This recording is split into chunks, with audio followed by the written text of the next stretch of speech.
Welcome back to the Lights Out podcast, bedtime stories for boys and girls around the world. Good evening, boys and girls. Are you ready for bed? Are you all snuggled up and ready for another Lights Out bedtime story? Good, because you're in for a treat tonight with part 4 of Fing by David Williams, and this is called Big Fing and Little Fing. And we're now on to chapter 23, How We Laughed.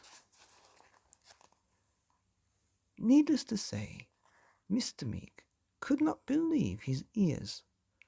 "What do you mean, I already got one?" "A Fing, stupid," said Myrtle. "I already got a Fing."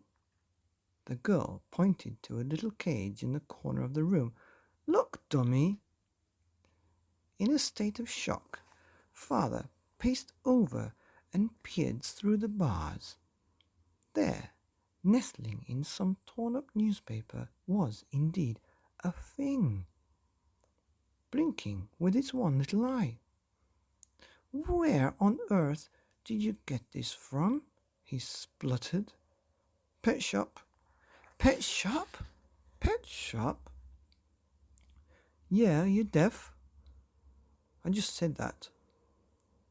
Father looked over to Mother, who nodded her head.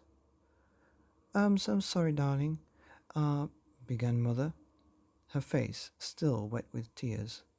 "But you'd been gone such a long time, so long that with a heavy heart I'd all but given up hope for you ever returning." "We thought you'd snuffed it," added Myrtle. "Oh, charming," replied Father. "So I thought there was no harm in seeing if I could get a thing from somewhere, especially as Myrtle began to...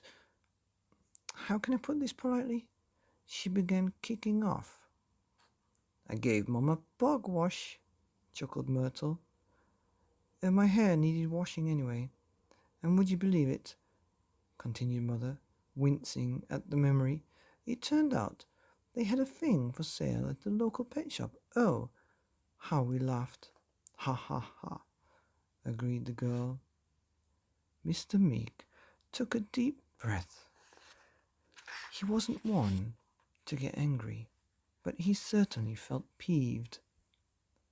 "I've travelled thousands of miles," spluttered Father, "very nearly been eaten alive, and there was a Fing in the local pet shop all along."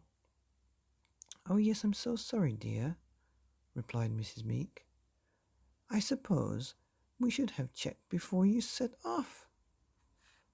The Fing was actually on special offer. Special offer? Oh yes, half price. So that was a boon. Father looked as if he were about to burst into tears. He slumped down in what was left of his armchair. "Ouch!" Mr. Meek still had the Monsterpedia stuffed down the back of his trousers. The book was now wriggling like crazy to escape from being right next to the bottom of a man who had not had a bath for months. As soon as Father pulled the back of his trousers open, the book leapt out, doof, and landed on what was left of the coffee table. Its leather cover now had buttock imprints on it. Mr. Meek looked down at his finger.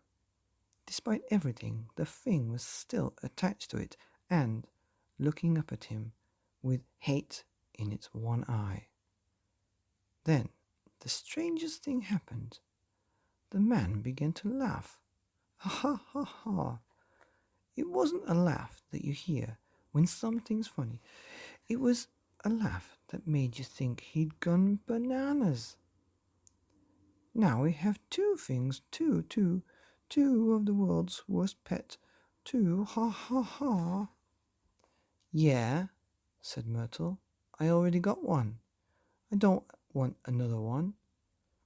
"Oh, don't be polite to your father, my perfect little angel," prompted Mother. "Shut your cake hole," snapped the girl. Mrs. Meek fell silent. Take it, pleaded father, as he held up his finger. Please, I beg you. No, she barked. Things are dead boring. Boring? Yeah, they don't do nothing. I think it was gonna destroy the whole house, but instead it just rolls around like a fat furry egg. Mr. Meek was defeated. Then please, can someone at least help me get this blasted thing off my finger? The pain is excruciating. Oh, yes, of course, my darling, replied Mother. Myrtle, would you be a dear and help me pull the thing off your father's finger, please? No, snapped the girl. You do it, you lazy old moo. The lady sighed before grabbing the thing with both hands. The creature's eye swiveled around to give her a dirty look. Heave, ordered Mr. Meek. Mrs. Meek did her absolute best, heaving, but the thing didn't budge an inch. Heave. Again, nothing. Heave. Nothing. The poor lady was pooped. I'm so sorry, father, but I'm afraid I'm all heaved out, she sighed. Father had an idea. Have you got any custard creams in the house? Oh no, replied Mother. Not one. We did have a whole tin, but the thing scoffed them all in seconds. That gave Father an idea. Then that must be the only way that we can get this wretched thing off, he announced. With a... He paused for effect. With a biscuit. Oof, the end of Chapter 23 of Fing by David Williams, titled How We Laughed. Here on the Lights Out podcast, bedtime stories for boys and girls around the world. Good night.